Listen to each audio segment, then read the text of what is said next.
Hey, this is Patrick Lovell. My name is Patrick Lovell, and I'm coming to you on December 14th, 2022 at approximately 11 a.m. my time. Some of you know me, many more of you don't, but I am a documentary film producer and investigative journalist, otherwise known as a muckraker. And I'm a partner in a company, and we specialize in doing deep dive documentaries on revealing truths that aren't happening in other ways because the system is insanely corrupt. Many of you know that. We see every day on Twitter basically a tidal wave of blitzkrieg of information that are going in multiple directions in 180 characters or less. Some have gotten a lot better at actually being able to string together long, cohesive sort of revelations, i.e., the Twitter files that came directly through the new owner of Twitter, Elon Musk, and of course Matt Taibbi, who has been, a magnificent journalist for over 30 years, but in a different place than he has been because of just the nature of how things are playing out in our fractured, disjointed, incredibly polarized, angry country, where millions and millions of people are pointing the picture in all the wrong directions. I announced my run for the candidacy of the 2024 presidential election, which is a bit of a stunt, but it makes all the sense in the world considering what it is that I do and what I know. Ultimately, I have been dealing with the highest level law enforcement officials, particularly as it relates to financial crimes, from the Department of Justice, the Federal Bureau of Investigations, AGs around the country, as well as former regulators that worked at such places like the Office of the Comptroller of Currency and also OTS, and within the, I already mentioned the Securities and Exchange Commission. We all know that money runs the system. That's all there is to it. We all depend on money, unless you want to go live by yourself in some desert where you can erect your own home on your own property that you can defend and create your own energy, your own food, your own water for survival. Other than that, we're all dependent upon a system, and that system requires money. And that system is owned and operated by a shadow force behind the scenes that have spent decades and decades and decades of mastering the art of manipulation, which bleeds out into what is effectively monopoly. But it's an oligarchy. It's a cabal. It's a group of interests that represent different aspects of our economy that have a much more dramatic, profound influence in how things actually happen. I think there was a study about 5 years ago from some great acclaimed economists at Princeton University that proved that this government, our democracy, our so called democracy, does not represent remotely the will of the people. But the will of the people is in a million different directions. It's shattered. All you have to do is turn on Twitter every single day and see a million different people blaming a million different entities, some of which are accurate, some of which are ridiculous. But ultimately, it's in service to this confusion. The CIA knew from its inception, and it learned this from intelligence in England, that if you can keep a country in disarray, you can keep them at each other's throats while you game the system. That's the nature in the matrix of power. It has been for hundreds of years, if not thousands of years. We see it play out in commercial, production, in the mainstream and in the sort of the playing field of you know culture. But because of the overwhelming, I don't mean culture so much as the culture wars is what I was trying to say, and that goes back and back to the '60s. Quite frankly, this newer version, everything that's kind of evolved since then. But now it's the same story, but just personified. And there's a lot of mixed messaging, and there's a lot of people going to different sorts of camps that you would have never expected to see them in because the enemy of my enemy is my ally and all that kind of stuff. Meanwhile, it's just mass confusion. And what I've done as the producer of The Con, that you can find at www.thecon.tv, which is a long form television series, investigative series that my partners and I produced over the course of years, where we pieced together the front end of the largest criminal conspiracy and cover up in history. There's more. I've got a whole season 2 ready to go, but I can't get it into the system because the system is owned by the machine that I'm revealing. And so it's the emperor's new clothes on really bad acid. And many of you have heard me say this over and over and over. So I'm not going to go into all of my different sorts of uh, what we reveal or what we call the truth bombs. But I'm just going to try to get to the point of what I'm going to ask of you, the citizen of the United States. My run for the presidency is just a stunt. I don't have any chance to become the president of the United States for a lot of reasons. If you understand politics, if you understand power, if you understand money and how to get on the ballot and how to be a significant candidate, to be able to actually legitimately run for the office of the presidency of the United States, you either had to have been in government for like decades and you have to have some sort of credibility in the mainstream media to actually be heard about what your potential positions may be in context of what's actually happening, right? That people might be frustrated with. But you'd also have to have legitimately tens of millions of dollars to be able to run for office. And that's how it works in the United States. I think we spent over $1 billion in the 2020 presidential election. And look at all of the insanity that's come from that, and we're in the midst of. What my purpose is to elevate the revelations that we spent years aggregating and millions of dollars to aggregate. But my executive producer threw in the towel because there was no market for truth, as it appears.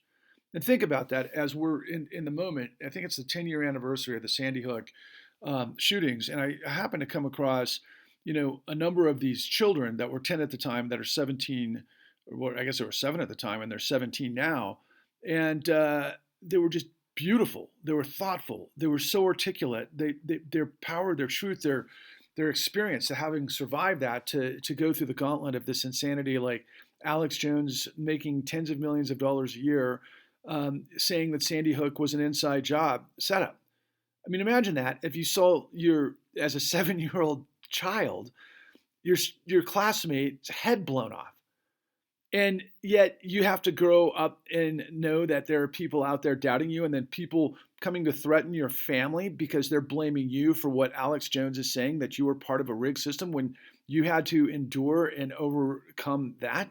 And somehow Alex Jones' lies became revenue in the form of tens of millions of dollars per year for insanity.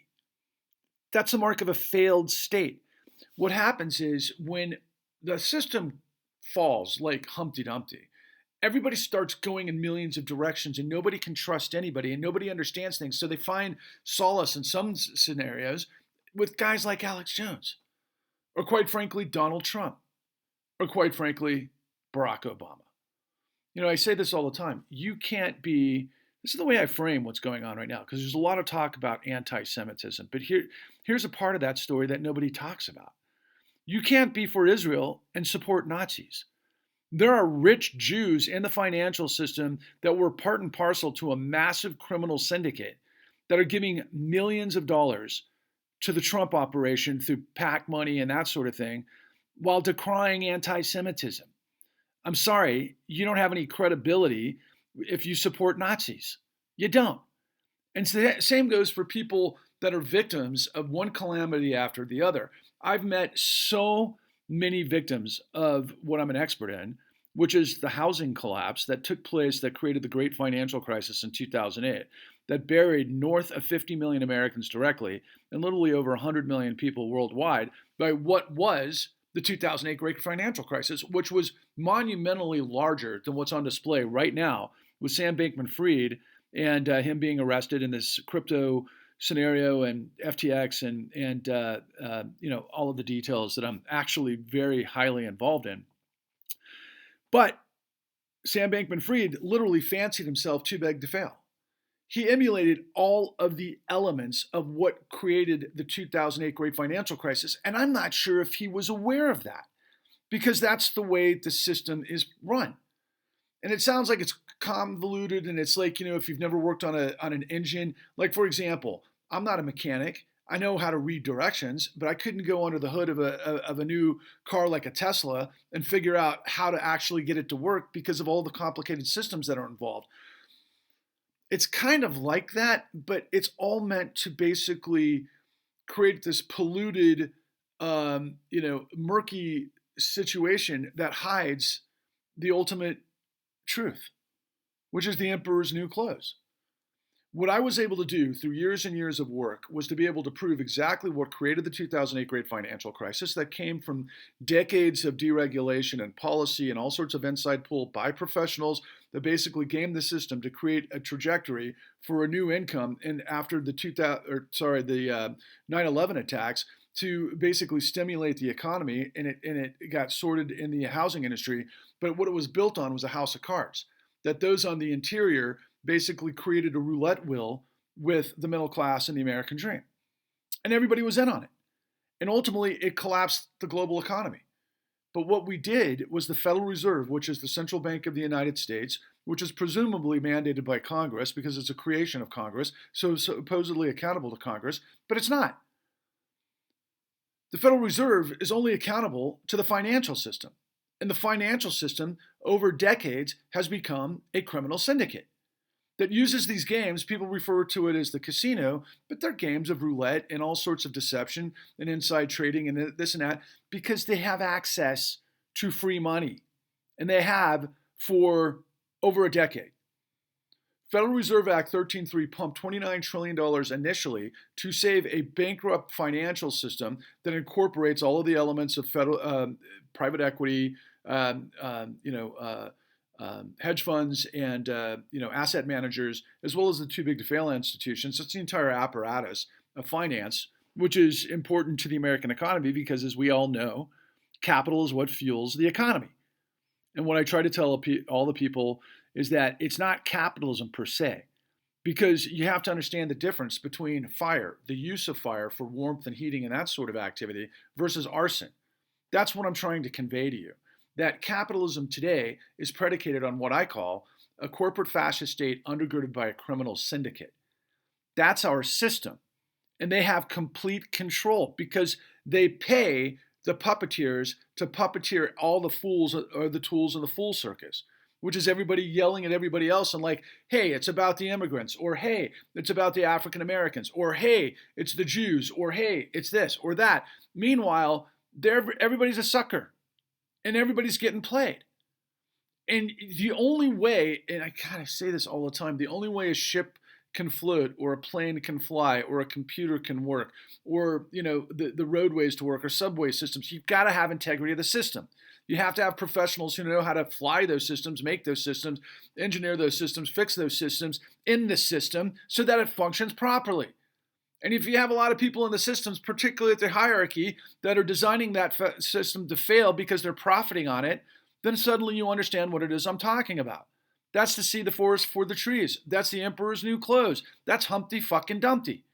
And the country is supposed to be liberty and justice for all, predicated on separation of powers, predicated on the integrity of law, that holds power to account. We've all heard it. Absolute power corrupts absolutely.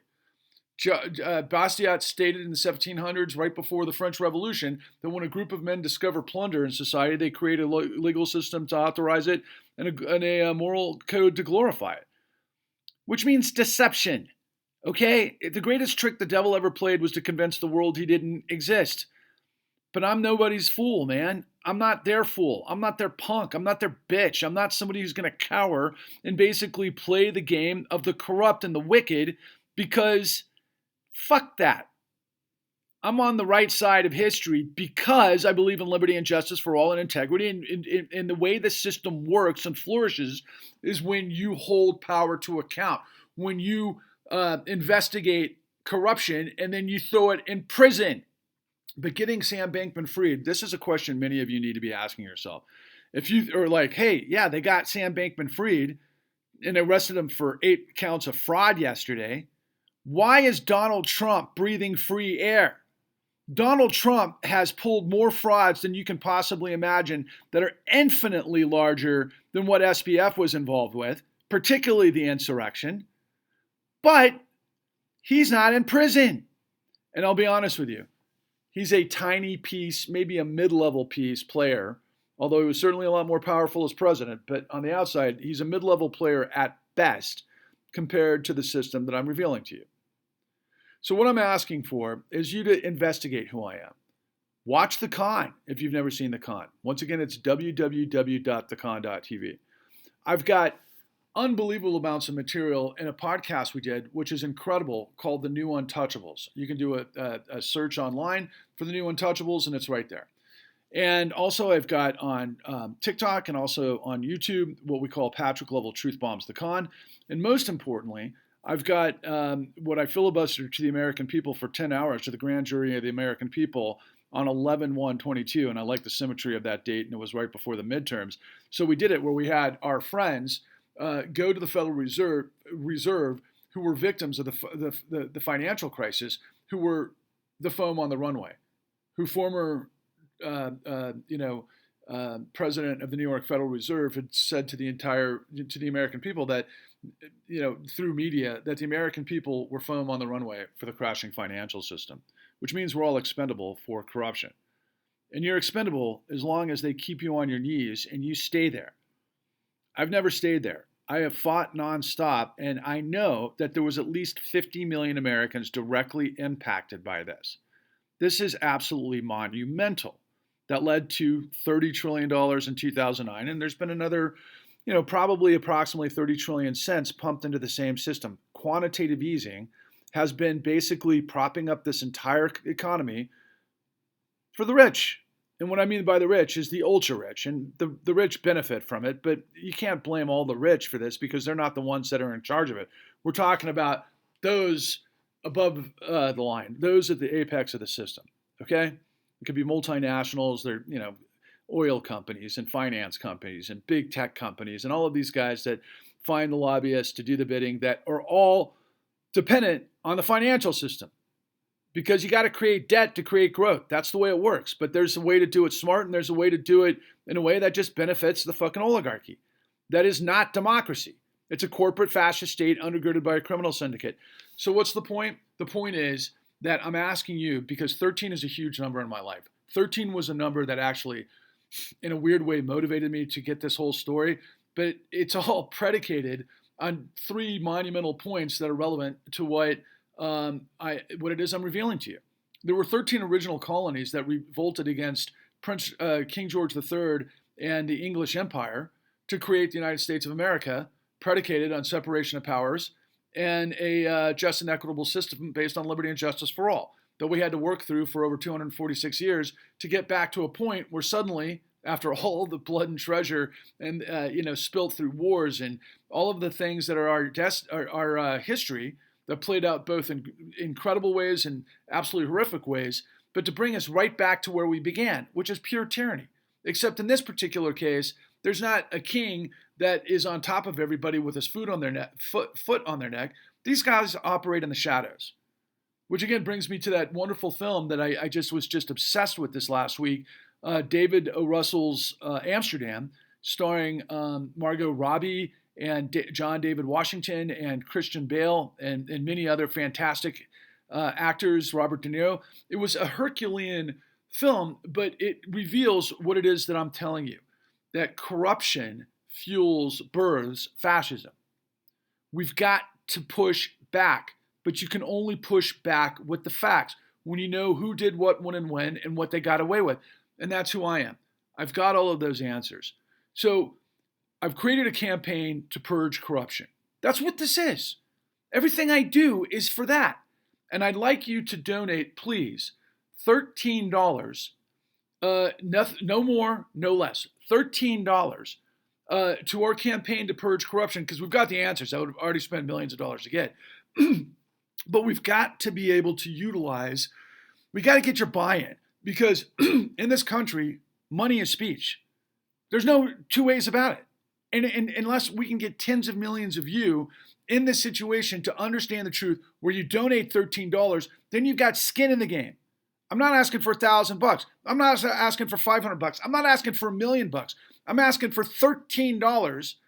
If we got 50 million people that got destroyed, by the housing collapse, that's a big fucking number.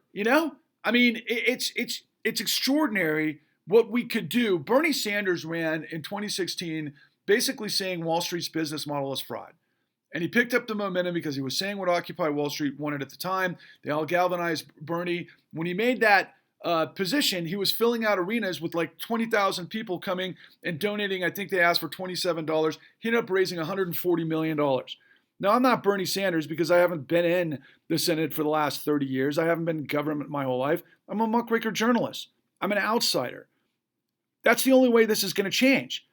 An outsider who has the answers, and I have the answers. So therefore, I have the. It's incumbent upon me to push as hard as I can because no one else is. What we've seen from this FTX disaster, what we've seen from the insurrection and all of the different dimensions of media is that nobody has credibility that are the professionals. Mainstream media has zero credibility. I'm talking about the New York Times. I'm talking about the Washington Post. I'm talking about everybody. There's great journalists that are inside those operations. They do fantastic work, but only the work that their editors are allowing them to pursue. Nobody's allowing anyone that are professionals and those that actually are in media, they can read between the lines. They all understand that everybody in this country is dependent on Wall Street's ability to provide financial flows. Every company in this country, multinational to small group, depends on financing for growth. And if that financing is only provided to those that grow through fraud, then we've got a problem. And what is fraud? Is it shenanigans? No, it's criminal theft by deception. That's what we've seen over and over and over for the last 20 years. There is a reason for that. And it begins and ends with government. And so everything's a facade. And people, when I was growing up, they were like, the money doesn't grow on trees. Oh yeah, it does. For the rich that have got complete control. And there's ways they can hyperinflate assets to manifest this, climate, if you will, of free money in and then buy securities on the way out, all manifested by the Federal Reserve. And the Federal Reserve is working for the new kings, the new robber barons, the new Confederacy. We're an absolute train wreck. We're a failed state. We are not the United States of America when the professionals who are responsible for the integrity of the machine to make it operate the way it's supposed to, of, for, and by the people, it's a disaster of monumental proportions. And it's only going to get worse unless millions of you support people like me in my apparatus, what we're doing.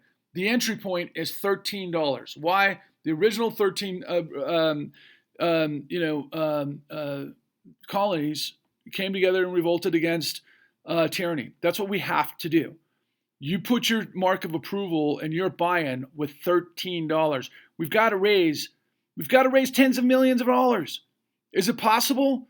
Yeah, it is, because we've got all the answers. We just have to penetrate your brain. If you want to live in a corrupt society that leads to people being absolutely destroyed, whether they're Jews, whether they're blacks, whether this, they're that, this is how it goes in history. If you want to partake in that and you want to be a part of that system, you're already in it, and it's called MAGA. You worship at the altar of Donald Trump, who's a fucking fraud, and you're looking for DeSantis, and DeSantis has got plenty of problems, let me tell you, But who on the Democratic side is going to be able to step up that's made themselves clear at this stage to be able to fight monumental corruption? At the moment, no one. Bernie Sanders gives lip service, and so does Elizabeth Warren. They speak in platitudes. Elizabeth Warren knows this stuff inside and out, but she's never revealed all because she likes her safe position, and she can speak at a level where she's heard, but she doesn't make any changes because the system is the system, and she's playing by their rules, okay?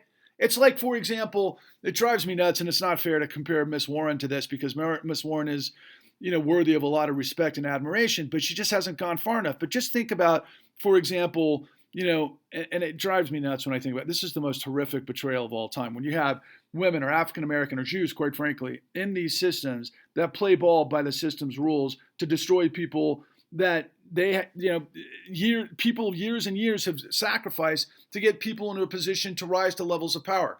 To what? Become a part of the system of corruption? I mean, seriously, look at the Weinstein Company. Weinstein Company is my favorite production company over the course of the last 20 years because of the films that they produced. But Harvey Weinstein was a monster. And everybody that was in that system played by Harvey's rules because they were afraid that if they didn't play by his rules, they couldn't get what they wanted. And that's what guys like Harvey do. They get people to be complicit in a racket of rape. That's what this is. I've never been complicit in an apparatus of rape because that's not who I am. I am a competitor. I am a fighter. I'm a brawler and a guy that's willing to go toe to toe with evil. In fact, I thrive on it. I want to knock evil the fuck out. That's who I am. I'm real. I've gone the distance. I've gone thousands and thousands of miles to get the right people from the FBI, the DOJ, the SEC, the Office of Thrift Supervision, the people that know how to get this right. I can deliver us the resurrection of the American dream if only you decide that the future of this nation in democracy and liberty and justice for all and the integrity of law is worth your time. Sorry, I get a little frustrated. I'm asking you for $13 and I'm pissed. But somehow we got to penetrate. I don't know what it's going to take. The truth has got to be more valuable than the sea of fucking lies that we're in the midst of.